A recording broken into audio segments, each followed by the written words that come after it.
Dzień dobry, nazywam się Grzegorz Piłat, jestem właścicielem firmy Autokomplet.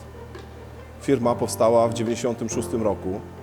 Na początku firma Autokomplet zajmowała się tylko i wyłącznie naprawą samochodów.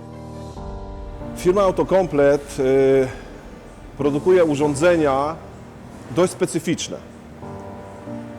Są to tematy, gdzie klient zwraca się do nas, abyśmy mu wymyślili konkretne rozwiązanie i dostarczyli konkretną maszynę do konkretnej produkcji.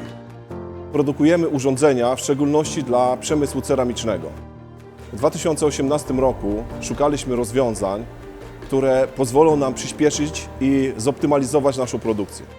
Potrzebowaliśmy urządzenia, które będzie bardzo dokładnie wycinało nam otwory, a jednocześnie szybko obrysy w blachach o znacznych grubościach, np. 20 mm. Odwiedziliśmy targi w Poznaniu, gdzie znaleźliśmy przecinarkę Combo od firmy Eckert, gdzie firma Eckert produkuje urządzenie z dwoma metodami cięcia. Cięciem plazmowym i cięciem waterjet.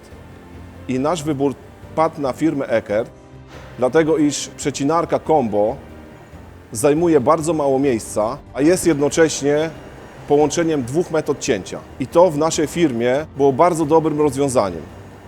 Przecinarka waterjet Combo poszerzyła naszą ofertę i dała nam możliwości produkcji elementów z dużo większą dokładnością i większą szybkością.